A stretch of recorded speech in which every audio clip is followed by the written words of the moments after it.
pessoal, eu sou Joselmo, professor de matemática do Cefet, Unidade Timóteo, e nessa aula de hoje sobre integral definida, nessa primeira parte irei falar um pouco da ideia que tem por trás da definição de integral definida. Vamos lá. Como vocês já puderam ver, o cálculo ele surge a partir de dois problemas.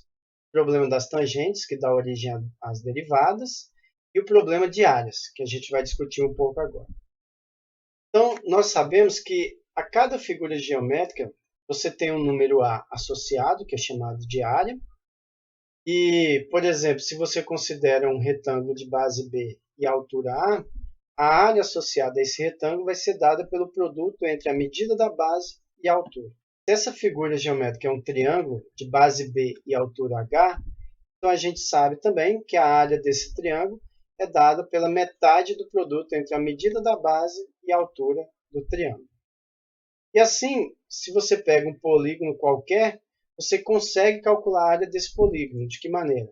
Ora, uma vez que a gente conhece a área do triângulo, você pode dividir esse polígono em vários triângulos, calcular a área de cada um dos triângulos, e a área total do polígono vai ser dada pela soma das áreas de todos os triângulos envolvidos aqui. Se essa figura que nós queremos calcular a área é um círculo ou uma figura curvada, o cálculo da área se torna um pouco mais difícil. E aí, o que nós podemos fazer é, ao invés de calcular ou tentar determinar a área de toda a figura, a gente pode tentar buscar um valor aproximado do valor dessa área. De que maneira? Bom, você pode considerar um polígono inscrito ao círculo, e aí eu vou comparar a área do círculo com a área desse polígono inscrito. Então, por exemplo, se eu considero um quadrado inscrito no círculo, eu vou chamar de A4 a área desse quadrado, então eu posso dizer que a área do círculo é aproximadamente a área do quadrado. Só que veja, essa aproximação ela pode ser boa ou pode ser ruim, dependendo do que você quer fazer de fato com o valor dessa área do círculo. Bom, suponha que essa aproximação ela não seja boa. E aí o que a gente pode fazer? A gente pode tentar melhorar um pouco. Então, ao invés de considerar um quadrado inscrito, eu posso considerar um pentágono. E aí, nesse caso, eu vou dizer que a área do círculo vai ser aproximadamente a área desse pentágono. Do primeiro caso para o segundo, talvez não esteja claro que houve uma melhora no valor dessa área que está sendo usada para aproximar a área do círculo. Para a gente poder ver que, de fato, houve uma melhora, vamos fazer o seguinte, vamos considerar um polígono de 10 lados inscrito. E aí, observa, quando a gente considerou um polígono de 5 lados inscrito, observa que teve uma parte do círculo que não era coberta pelo pentágono. E aí essa parte que ficou de fora, ela gera um erro quando se comparada à área do pentágono. Só que quando você considera o decágono inscrito, nessa área que inicialmente você não estava considerando, parte dela agora está coberta pelo pentágono. Desculpa, pelo decágono.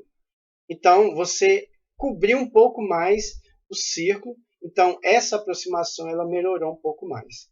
E aí, agora, neste caso, a gente fala que a área do círculo é aproximadamente a área do decágono. E aí você pode, por exemplo, também considerar um polígono de 16 lados. E aí você vai falar que a área do círculo é aproximadamente a área desse polígono de 16 lados. E aí pode fazendo essa ideia, né?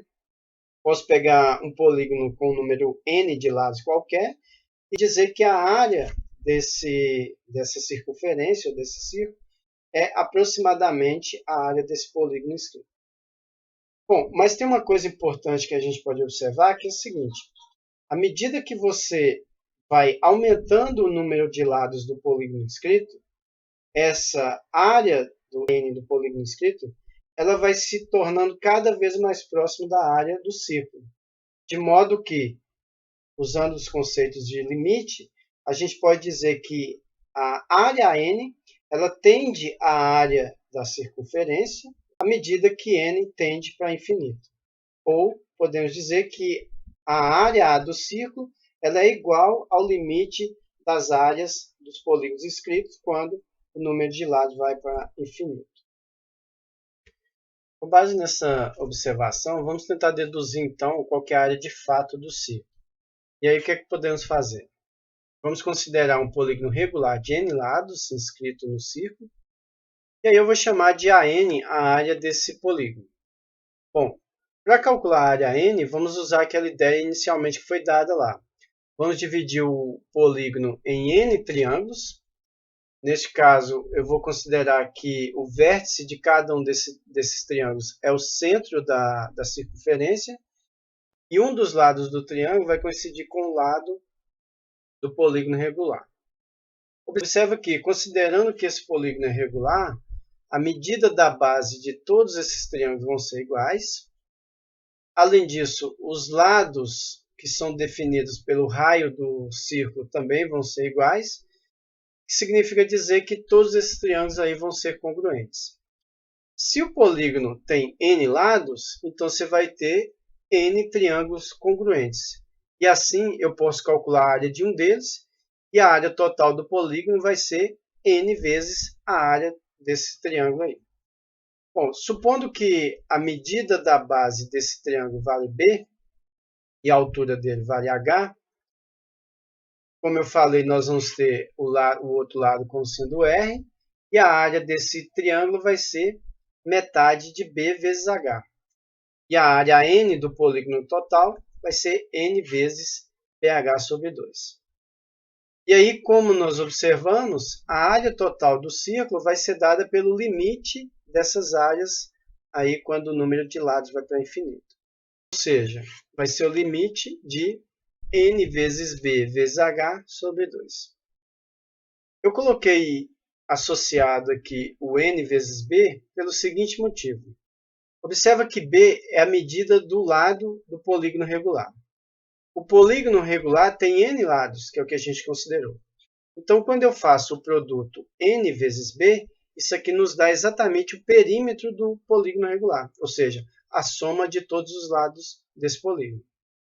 Um detalhe importante de se observar também é que quando o número de lados vai para infinito, significa dizer que o perímetro do polígono regular vai se aproximando cada vez mais do comprimento do círculo. Então, significa dizer que n vezes b tende ao comprimento do círculo, que é 2π vezes o raio. Outro fato importante que a gente pode observar é o seguinte. Observa que a altura do triângulo é a distância do centro do círculo até o lado do polígono. E veja que, à medida que você aumenta o número de lados desse polígono, a distância do centro até o lado do polígono se torna cada vez mais próximo do raio do círculo. Ou seja, o h, a altura do triângulo, ela tende ao raio do círculo à medida que o valor de n cresce, à medida que o número de lados cresce. Então, podemos dizer que o limite dessa expressão aqui vai ser igual a 2π vezes o raio, que é o limite de n vezes b, vezes r, que é o limite de h, dividido por 2. 2πr vezes r dividido por 2 vai dar πr ao quadrado, e aí é justamente o valor da área do círculo que a gente conhece. Agora vamos considerar um outro tipo de região, que eu vou chamar de R, que é limitada pelo gráfico de uma função, limitada pelo eixo x e limitada também por duas retas verticais, x igual a e x igual a b. Veja que, na maioria das vezes, na maioria dos casos, o lado definido pelo gráfico da função é um lado curvado. E aí isso faz com que o cálculo direto da área se torne difícil. E neste caso, nós podemos começar tentando encontrar um valor aproximado dessa área e seguindo a ideia anterior. Para ilustrar como devemos fazer nessa situação, vamos considerar o seguinte exemplo. Determine a área da região R, limitada pelo gráfico da função f de x igual a 1 menos x, com x no intervalo de 0 a 1. Se olharmos para a região descrita no exemplo, vai ser o triângulo limitado pelo gráfico da função y igual a menos x, e os eixos x e y, no intervalo de 0 a 1. Observe que o lado definido pelo gráfico da função ele não é curvado como foi proposto. E nem tampouco a área da região é difícil de ser calculada, né? Porque se trata de um triângulo de base 1 e altura 1, você consegue calcular a área facilmente. E aí vamos fazer o seguinte, vamos supor que a gente não conhece a área desse triângulo e vamos tentar usar um método de aproximação como foi usado no caso anterior. Para começar, nós podemos observar o seguinte. A região R ela é uma região que está contida num quadrado de lado 1. Então, de cara, a gente pode dizer que a área da região R é aproximadamente 1. Mas veja que essa aproximação ela não é boa. E aí nós podemos tentar melhorar um pouco mais. De que forma?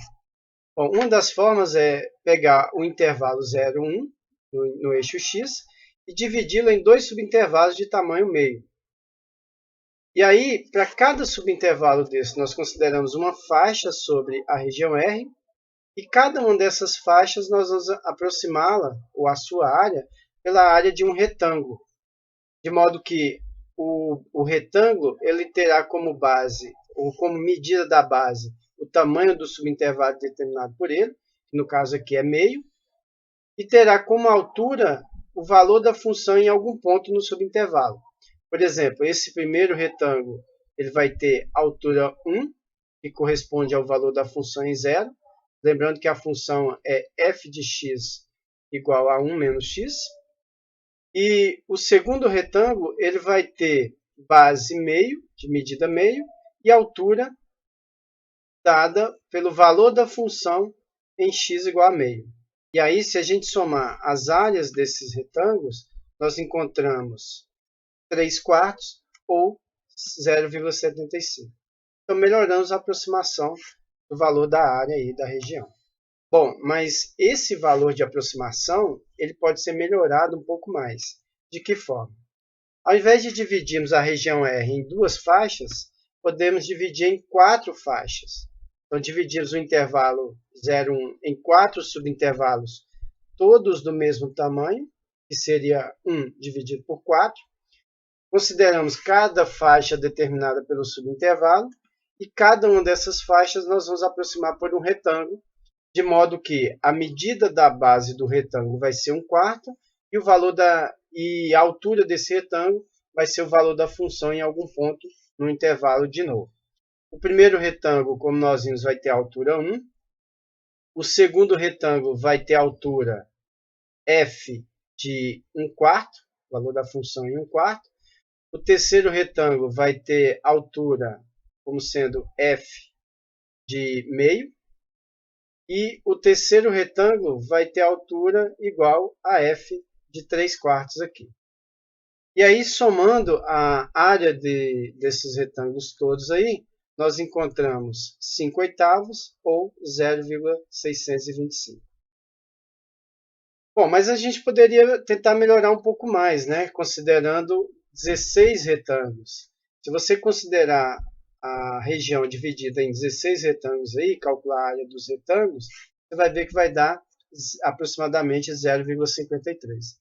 Veja que à medida que você vai aumentando o número de retângulos aí cobrindo a região, você vai tendo um valor mais próximo da área da região R que você quer.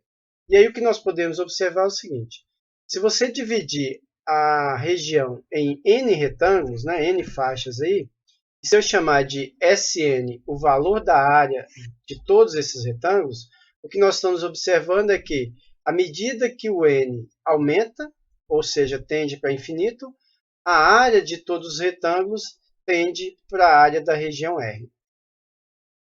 Então, para finalizar, vamos tentar calcular a área Sn. Para isso, vamos dividir o intervalo 0, 1 em N faixas de mesma largura, ou seja, cada faixa vai ter largura 1 sobre N. Para cada faixa, vamos determinar um retângulo cuja altura vai ser determinada pela função. O primeiro retângulo ele vai ter área como sendo 1 sobre N vezes o valor da função em 0. O segundo retângulo vai ter área 1 sobre N, base, vezes o valor da função em 1 sobre N. assim por diante, até o último retângulo, que vai ter área como sendo 1 sobre n vezes 1 sobre n, que é o valor da função nesse ponto aqui. Colocando 1 sobre n em evidência, o que é que temos? Na primeira parcela sobra 1, na segunda n menos 1 sobre n, etc. Na penúltima 2 sobre n e na última 1 sobre n. Aqui a gente pode resolver o que está entre parênteses, colocando todo mundo sobre n. E aí, lá no numerador vai ficar n vezes 1, que dá n, mais n menos 1, etc., mais 2, mais 1. Agora, esse n aqui multiplica esse n, e aí fica 1 sobre n ao quadrado, e o que sobra é o numerador dessa expressão aqui. O numerador é a soma dos n primeiros números naturais. E aí você pode imaginar que os n primeiros números naturais formam uma PA de razão 1, cujo primeiro termo vale 1.